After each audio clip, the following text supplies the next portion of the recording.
Right. Well, welcome to those of you that are here. Today we're talking about Braille. And I just wanted, so today you have me and Denise, Tyler Sweat, Accessible Media Specialist, and then Denise being our Youth Services Librarian. Sarah and Leslie are not going to be in this one today. So today, pretty basic webinar. We're just talking a lot about kind of Braille production, how you guys can utilize Braille in your public library. And just kind of what we have available as far as programs and resources. A lot of it will be going over some resources and some other things that we offer and have used in the past. So about our library, for those of you that haven't been to these webinars, we provide books and other materials in alternative formats to Iowa residents who are unable to read standard print. So there's our eligibility. So technical term for a blind person is whose visual acuity is 20 to 200 or less in the better eye with correcting lenses, or those diameter visual field subtends an angular distance no greater than 20 degrees. Now that's not something you guys know if you ever fill out our application form, and then visual disability. So that's preventing the reading of standard print. Physical limitations, and as well as reading disabilities. So things like dyslexia are covered under that. Even things like you could have Parkinson's and couldn't be able to hold a book, you would technically qualify for our services. So we do serve quite a wide audience. Right. So I'm going to turn it over to Denise, and she's going to chat for a little bit. So. Thank you, Tyler. I love it when you go over why we do what we do and who we serve, and just reiterating the fact that we do serve the entire state of Iowa is pretty neat.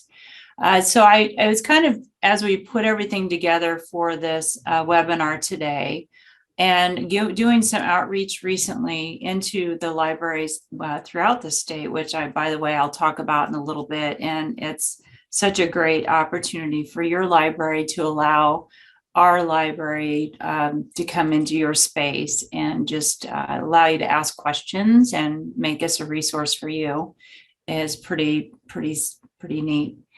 So anyway, why Braille in your library? And not necessarily that you would have Braille on your, in your books or all over, but what it does is when Braille is incorporated in your library alongside traditional language scripts like your regular print books, it sparks a curiosity in your sighted children that leads to a camaraderie with children that are blind, and also provides a way to identify and address misconceptions that sighted children may have about vision impairments. It's just what I have done already in the last couple of weeks. I tell you, I just get the biggest kick out of it, is I'll do a story time in the libraries, and it's pretty incredible to talk with them and ask them even questions around blind and what do you guys think it means to be blind? And it just allows them to open up conversation where they may not have done that in the past. But I think having a Braille in your library space, whether it be put on a poster, or even a small, if you have print Braille books that are available where they can, check out, make reference to, or even another part of this, and I will say this is really incredible too, is if you do sign up for our programs that we offer, it invites us, the community, in that has programs that they talk about, like scouting and all different, scouting, school activities, where they can talk about it and come to your library space and have access to that. So why Braille in your library? Just for those reasons alone, and then there's more of that. But let's go ahead and click to the next slide, Tyler. And Braille Bits for your library. I don't know if there's any of you that are here today that have signed up for our Braille Bits program. If you have, can you raise your hand? If you know, I'm just curious. I don't see any hands being raised. I do, Stacy. You do? Okay. Yeah. When we And thank you, Stacy, for signing up. I can't see who's in our who is here joining other than the number of participants. So I'm happy that you're here if today. you click that, it'll show you. Okay. But thank you, Stacy, for also being a part of our introduction of this program. You guys are, like we said originally when we met, is that you guys are kind of the guinea pigs of this. We hope that through going through this with all of you willing to be a part of this, we'll learn from it. We'll all learn from this. And then as we roll out this program again in the spring, we'll have it really dialed in. But I'm just gonna kind of talk a little bit Braille Bits. To me, I created Braille Bits a couple years. Actually, it took me a couple years to create this program.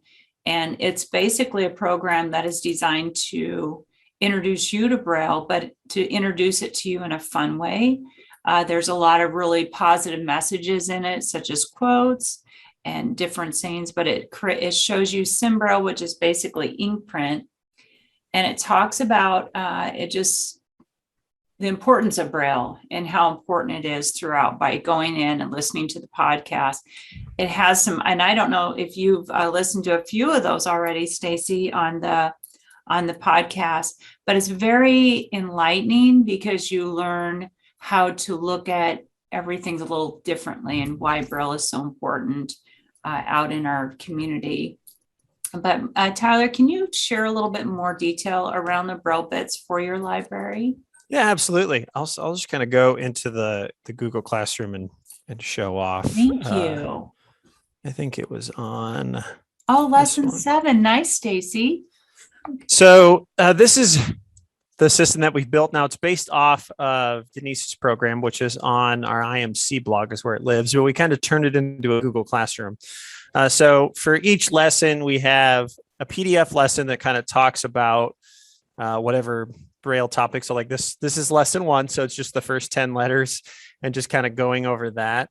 And then we also have a podcast that we've done for all of them, right? At this point, I think we have all of them. I don't think there's anyone that we didn't have one for. And so what the podcast is, it's a great program that Denise did, that she not only goes through the lesson, so it's the same lesson that's over here, but she also interviews people that work for the library or involved with the Department for the Blind and other people, even with the National Library Service. So the former director of the National Library Service, Denise interviewed her, as well as some other, like Judy Dixon, who'd worked there for 1,000 years for the National Library Service for the Blind. So like, it's just some fun interviews. So you get to hear kind of their story as well as learning about Braille. And then we do have quizzes that go for each. So, in the future, when we do reopen this program again, if it's something you're interested in, it's pretty fun. And I think it's a great way to get an introduction to Braille. It's not going to turn you into a Braille transcriber, but it's definitely like a good way to learn Braille and to kind of get a starting point of understanding what Braille is. And it's not as scary as you think either, as far as learning it. I think a lot of times people treat it as a different language, but you can't think of it like that because it's still English. It's just in a different format. And so that's kind of something to think about. So like Stacy said, she's into lesson 7. Love the podcast that included a student. And that was the one trying to guilt the husband into doing Braille Bits. Yeah. So there's some funny ones in there too. Denise is a good interviewer. And it's just kind of funny to hear people's pathway to Braille, because that's, one thing they talk about is kind of where they started with Braille and sort of their sort of progression of getting through it. And they're all sorts of stories from people that, started when they were born, like right out the bat almost, to people that didn't learn it until they were an adult practically. And so sort of the struggles that they had of not having access to Braille or not having the opportunities to learn it. So that's why I think it's really well done. So we have 21 lessons total. A few of them don't have quizzes, so you get to skip a few quizzes in there if you take the course. But it's all really laid out, and it's just in a sort of a great way to kind of look at it. So It does. It just kind of lightly it touches on everything. And I have to say, now this is so funny, Stacy, when I see your name pop up. I was thinking I probably would have interviewed you for a podcast just to get your whole take on going through the course, just getting your perspective as a librarian and how understanding Braille and having, and it's not so much around the Braille piece of it, it's just around Braille, kind of what Braille represents. And Braille, and I say that with such passion in my heart. When you're in a library, it's filled with these beautiful books, and books to me equal literacy. And basically, Tyler's exactly right. It's not a language. It's just it's English. It's just another way of reading tactily as opposed to reading it with your fingers. But just know I'm so grateful that you're choosing to learn more about it, and I welcome that. And those that haven't signed up, please know that you earn 11 hours of CE hours, and it's just a positive way to use your time and time in it. So please, we would love it if you did, and it's fun. It's quick and fast. And we haven't decided a date or anything for the next round. Once we get through this one, we'll probably wait a little bit and do one in the spring, I think is what we're looking at. And so I'm going to show off our blog later. We'll post it there. So if you keep track of that and some other things, we'll definitely send it out to ILA to have it in the catalog again. And so we'll kind of release and we'll talk about it here. If we get it done, we'll definitely talk about it in this group again. So, all right. Excellent. Ready for the next one? I am. This is pretty neat too. Accessing Braille for your library. I know there's been a few times in the past where I've had people reach out to our library, kind of talking more about getting Braille incorporated into their story walk. And we will be talking about that down the road, adding Braille to your story walk. We're definitely working around that right now. And I know there's such a heartbeat for that for a lot of librarians. And believe me, our heartbeat is with your heartbeat on having that too.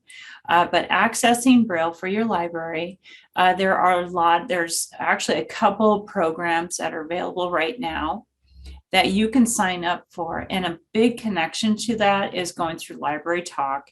I post continuously year round, letting you to know the different programs that are going to be made available. We'll talk more about this in a little bit. But yes, I agree with you, Stacy. Yes, having Braille in your, absolutely. But summer reading program, I do that once a year. And that's usually I'll start that post probably around in April. And what you receive with that is you receive a print Braille book. And I'm super excited because I have one picked out for this coming summer. And with this, it's going to be so nice because we're going to teach your kids how to fold money, but fold money as if you were a child that's blind. So we got some really cool stuff coming in the spring, and tying in with that, you get your print Braille book, adding to your collection. It was really neat because I went in to do when story time comes to you, I went into a library and they had their books out that they had received already by signing up for a summer reading program. I'm learning as I go to as a librarian, what works, what doesn't work for for public libraries.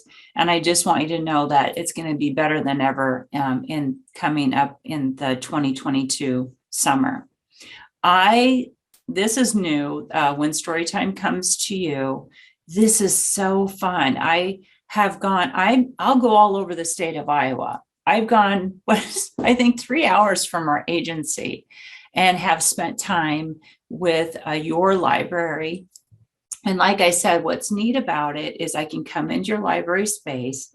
I am a resource for you. Use me. If you want to take me over and show me your different spots in your library, I want to be a person that's resourceful to you.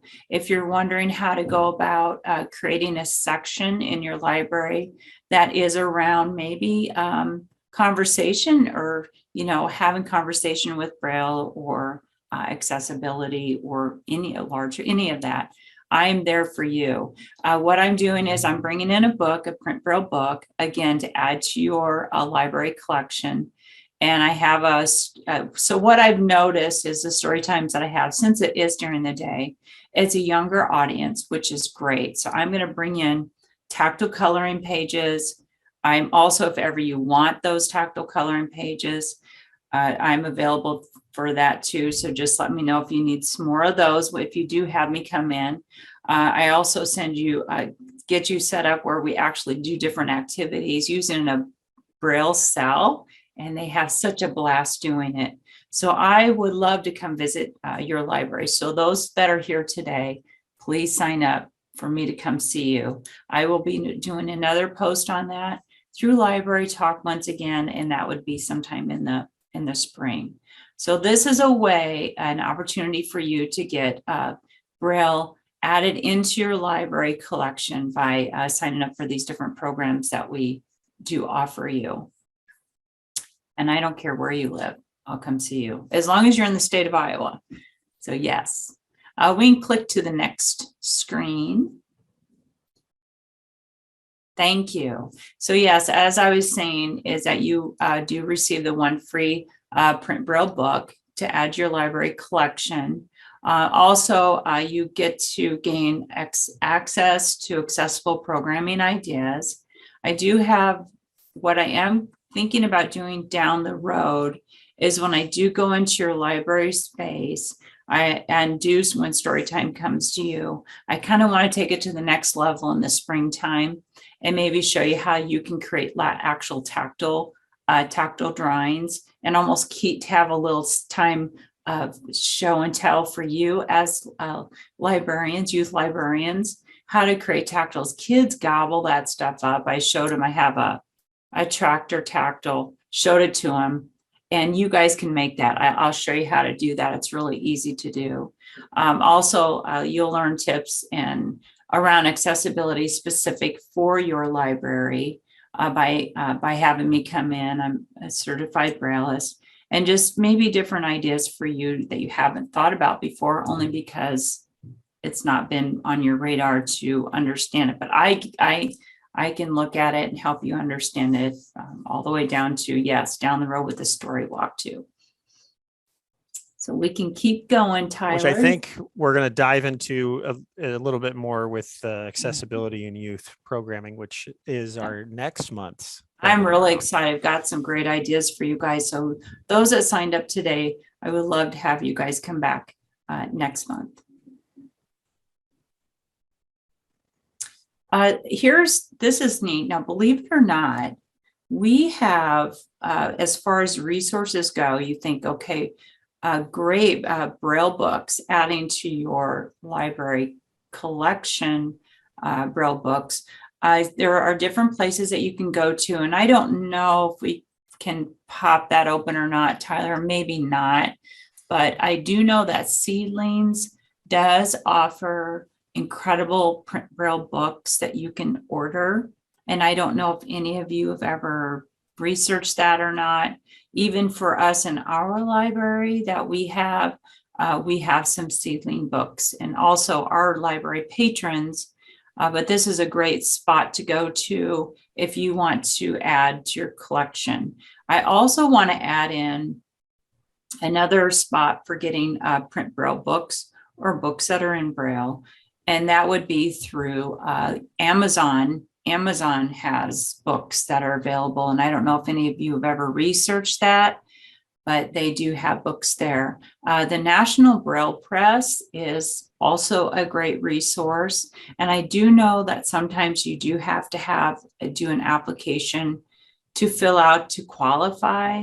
In my opinion, if you are a library that would want to have more conversation around it, I think it would be welcome to, to get some books in that would have the print Braille. Also, another great resource is Great Expectations. You'll notice a lot of times when you do sign up for our programming, I'm going to send you that as your book. The book I'm looking at for next summer is actually a Great Expectation book. They're beautifully done. They have beautiful print pages as well as large print, and then they connect in with the Braille part piece of it too. Bumpy Basics board books are great books also. Just they're board books that you can get and you can order and also get into your library collection. So you can click on ahead, Tyler. Adding Braille within your library.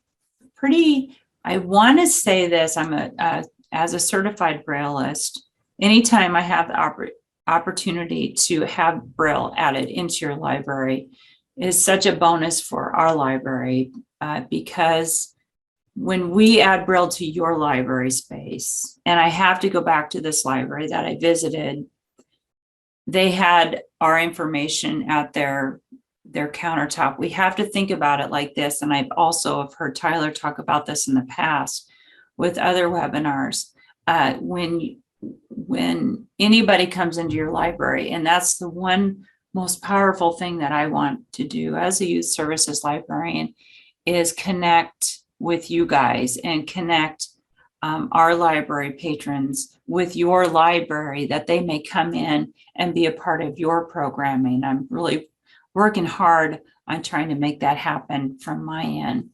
But by having posters and different material that has Braille on it, by the way, I can help you with that. If you just have to connect to me by my email, if you want to, and I don't know, maybe Tyler, or actually my information will be available. Just send me an email. If you want something, if you want Braille added, you're going to do a big program, I will add Braille to your poster. I would love to add Braille to your poster. If you want something else Braille added, let me know and I can help you out with that. Also, your programming. If you have programming that you want to ask me about or come to me about, and where you want Braille added in or tactiles made or something specific to that, I would love to turn it into Braille. We provide services for our patrons, and such as even menus. We do menus in Braille. We do letters. We do what is it? What else, Tyler? What is it else? We do something else such as game. Is it iCub game? What is that? I don't even know. So a lot. I mean, we work with like the local National Federation for the Blind chapter and the iCub, which is another blindness chapter, and get them different like newsletters in Braille. I mean, literally like power bills people send in for us to Braille. So we do get a lot of, things from the community in Braille. So.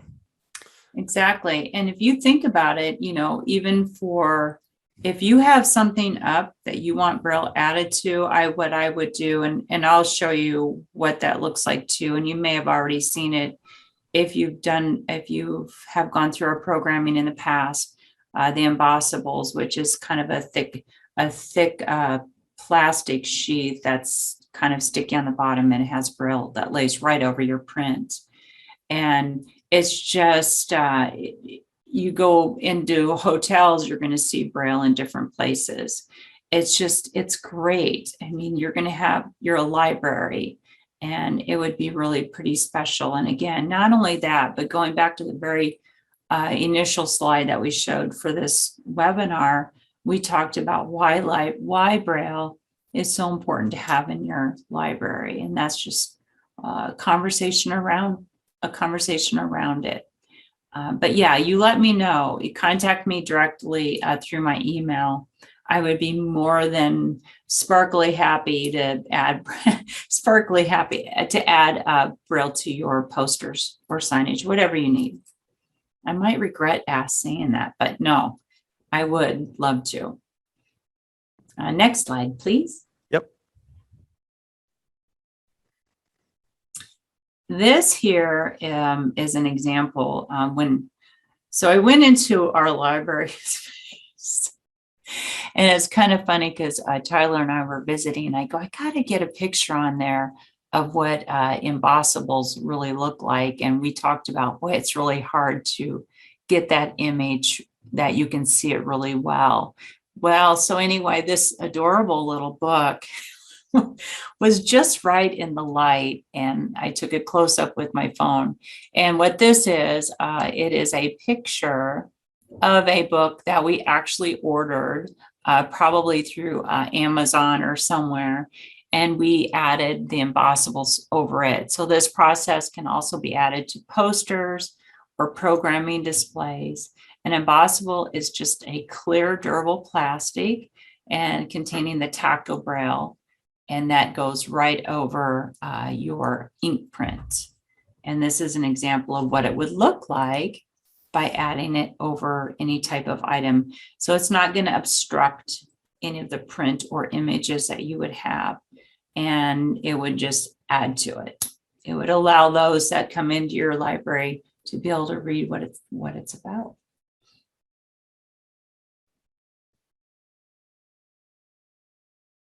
All right, so I did a quick little video that I'm going to show off just to kind of talk about Braille production and what it just kind of looks like. This is a pretty basic sort of idea, and we'll talk a little bit more about it. But this is like if we were to do something in-house, this is the process.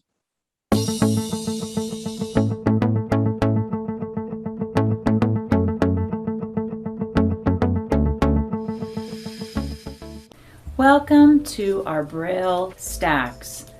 This is the home to our Braille collections. I think it's time we learn a little bit more on how these Braille books are made.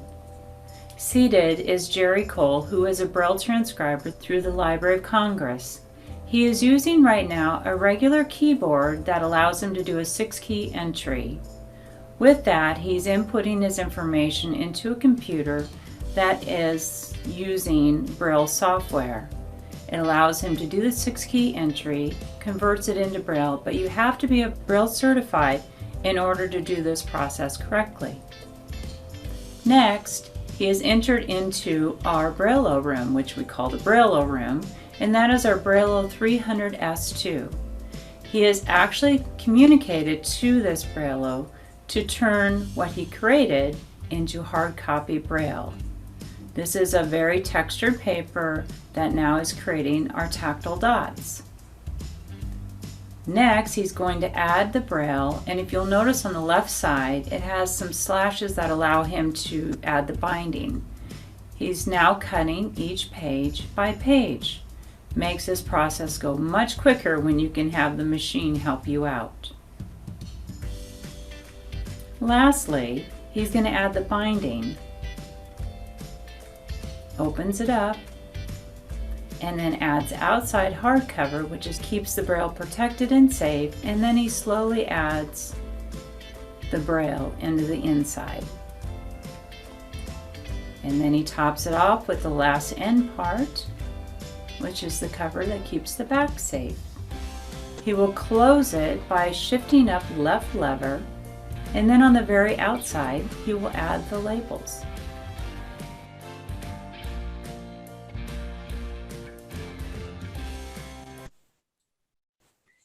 So yeah, so sounds that's just so robotic. You sound fine.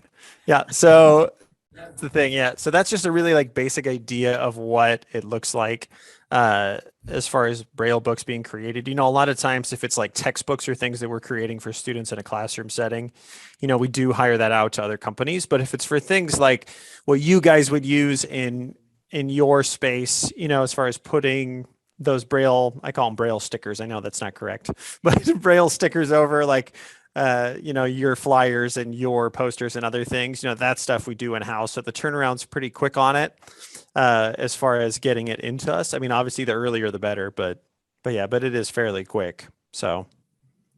Okay, this is a pop quiz time. You know, so it's kind of funny before we did that video with Tyler and I know all of you in our chat, in your participant spot is curious about this answer.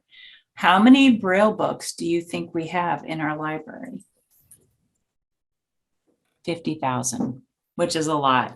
Didn't even let him guess, Denise. Should have given I him know. that. I don't know if we're on a time constraint or not, but No, we're doing fine on time. We're good. I just want you guys to know that we have a lot of Braille books. And so, yeah, creating a Braille. And again, there are opportunities to learn more about that. So you did great on that video, by the way. Good job. Thank you. Yeah. And I think at one point, like one of the things they always tout in the orientation center, at one point, I believe we had the largest Braille collection in the United States. Our numbers have dropped with more Braille production and other things. So we do have still quite a large Braille collection. I definitely think we're top 10 probably in Braille. I think we're number 2. You think we're 2? I Yeah. didn't think we were that high. Now we have another research project, but yeah, there we go. To actually find the numbers, start calling up libraries. yeah. I want to just say this so loudly that our library would like to support you. That's essential. I don't know. To me, I think about this. If we support you, you can support our patrons and all the little ones that go into your library. And I can't get to Iowa City or Cedar Rapids or all these places. That's why I want them to come see you and come into your library. So yeah, it's a library for us.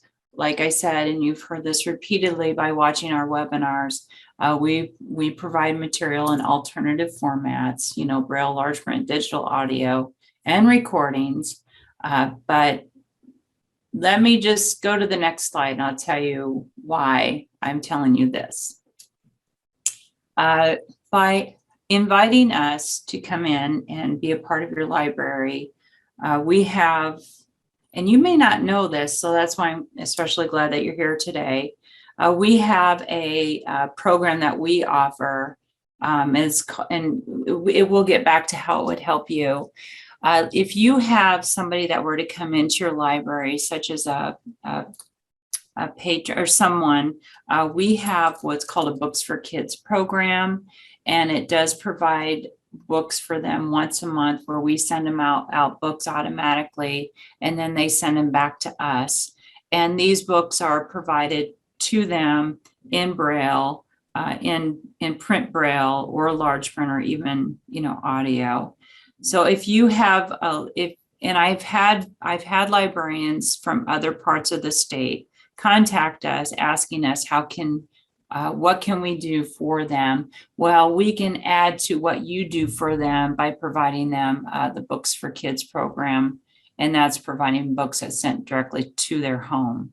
There's 2 steps that are involved with this process. They would have to become a library patron and then register for Books for Kids, and it's all done online. So if you wanted to direct them in a way that would help them add to their reading, leisure reading material at home, we can help you guys out by providing print Braille for them to read directly sent to their home. So I just wanted to let you know that. And if you want more information about this program, you can also email me. I would love to give you connections to that links if you want those links. But it's easy, very flows well. It's not difficult to do at all, but it's all connected through our library. And if you have any questions, please don't hesitate to ask in the chat box. So before we kind of talk about that, I am going to dive into our blog page a little bit. You forgot that part. I didn't forget it. We're fine. Do you have a quick question in the chat? Do you have any flyers that describe what you can do for our patrons? We don't have any of that kind of thing yet. I think, like the past year of doing these webinars is a big way we've been really starting to do outreach. So I think that's definitely something down the line. We just haven't got there yet. So this is our blog page, iowalibrary.blog. I've shown other webinars, but if you haven't seen it, this is just a great place to kind of learn what's going on, right? So we have a lot of resources that I kind of want to show off. So if you have specific questions about like I have a patron that I think qualifies, that's on here, how to get a library Mhm. card, as well as other, programs that we offer through the National Library Service, which I'm not going to dive into, but they're all right here. And some other book discussions, our youth. So this talks about our Makerspace Mondays, which is the program that Denise does, as well as our summer reading programs and kind of all the other things that go on with that. I'm going to show off our podcasts because those have been getting better and better. Right now we have 3 podcasts, Braille Bits, which is kind of a one-off. So we're done with that. They still exist and you can go listen to them. Library News, it's our monthly podcast highlighting library events, programs, services, books, and more. So this is more of like, it's not more of it's more of just like giving people updates on what's going on. And then we talk about book lists and other things. And then Library Chat is the one where it's more of a conversation. So that's me, Denise, Sarah, and Leslie. And like I describe it, it's a podcast about podcasts. So we pick a topic and then pick a podcast to listen to around that topic. And so then we review that podcast as well as going into books about that topic and just kind of dive in that way. So it's been a fun little podcast that we've kind of thrown together over the last year. Now, the big resource that I wanted to show off is under resources. Not only do we have Braille Bits, but if you go down here to public libraries, this is one that you guys will definitely be able to use. And so under here, we have a couple of different things. So the first is our public library summer reading programs. And so under here, it's going to take you to just a wealth of information and things that you guys can utilize. So this was our last summer's program. So this is how we kind of got a lot of the things out there. So we have PDFs for the activities that go along with the book.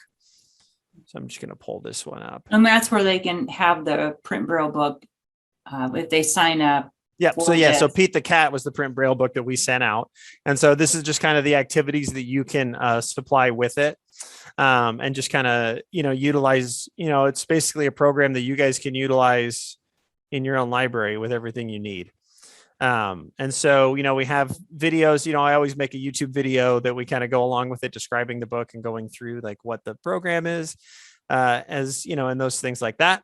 And then this is the last summer one. We have some videos and other things that go along with that. So this is, and if you want to use this now and just kind of take a look, it's a great resource to use. But back here on resources for public libraries, if we just select the other one, this is going to come up with a lot of things. So I'm going to kind of go through each selection. And like I said, if you guys get questions, feel free to ask during this. So first is accessibility. We're always adding to these things. So this is not, a complete list. We have our accessible from the start guide. This is kind of, if you have no idea of where to start, this is a perfect place to go. We also have a few different webinars that we've done. So like screen readers in your library, that was one we did, was the last March? Like it seems like a long time ago, but just how to utilize screen readers in your library. PDF talking about story walks and activities that are accessible and engaging. Some basic accessibility tips with Google Docs. And then these training simulation videos. We talked about these when we did our etiquette training and just kind of walks through some sort of misconceptions and things that when blind people do come into public spaces and kind of and just kind of how to correct those. Braille, a lot of these are just, Braille activities and different things that you guys can utilize. So I'm going to go to this one. So fun riddles with Braille. So like this one just kind of talks about the Braille code and shows off the alphabet. And then you have to kind of put in the letters to go across. So this is more just to introduce kids to what Braille is more than anything. And then there's different, questions that goes with that. So let's go back to here. Also have Braille Bits. We like to put Braille Bits as many places as possible. If you haven't noticed, I think that's like the 8th spot. And then information about our library. So this is kind of the same stuff I was showing off earlier. These are just direct links to get there. So the overview, this would have been the first webinar we did.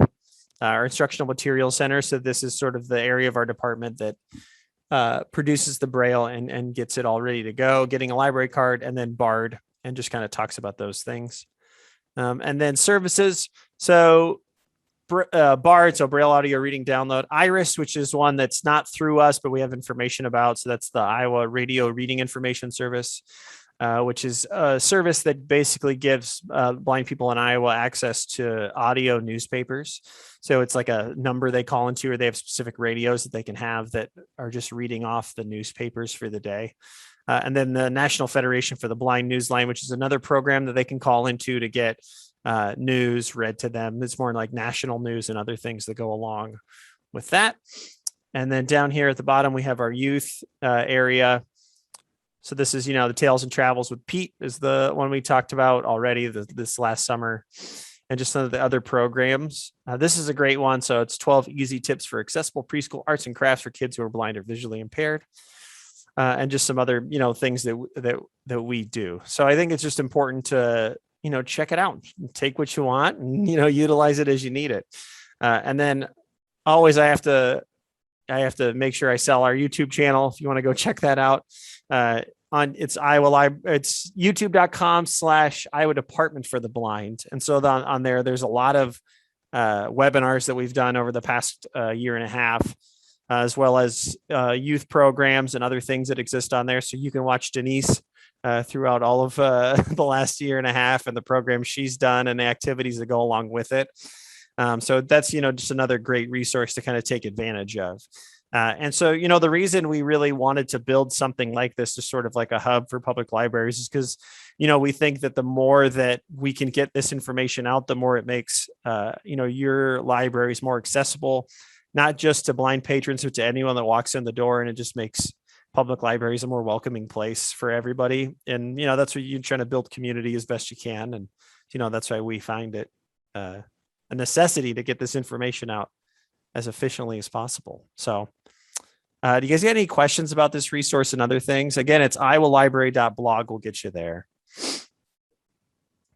I'll give you guys a minute to ask questions. Denise, is there anything else you want to talk about as far as the blog goes? I know I kind of rattled for a little bit on it. So. No, I mean, that's all such great information. And I will be, I don't know who asked that question about kind of a write-up that would be for public libraries and different resources that are available. I will create one. So I will be working on that. So thank you so much for that wonderful idea. So appreciate it. I will be working on that and I will let you know. Okay. Question in there is the YouTube link on the blog page. I'm pretty sure it is. Of course it's not. So we have our Twitter and Facebook if you want to check that out. I haven't signed in. So why don't we go to, we're all dizzy now. I know. Sorry. So this is, I'm going a roundabout way to get there, but it's fine. It's fine. So here is, some of the last couple videos that we've done out. So our Super Dupe walkthrough. So this is just, I think I showed it in one of our webinars, but it's just kind of talking about how we get our cartridges and send books out to people. This is improving Braille reading speed. So this is one of our counselors that's in the building and talking about how he teaches people how to read Braille while adding audio in with it to help improve your Braille reading speed. So I think that's, a really great one. And then we also have a bunch of webinars and other things that we've kind of been working on and doing, as well as other webinars in the past, chunk of time. So yeah, there's a lot of good resources on here. Some of them are actually this one's almost to 1,000 views. I freaked out the other day when I saw that. I know it's not a big deal to you guys, but because we're up to 286 subscribers. So that's, we're getting there, and we're always and it's a good place just to kind of hold resources and get information out. So that's kind of why we like using it. So yeah. I think it's great. Yes. Great information. Any other questions before I jump back into the PowerPoint?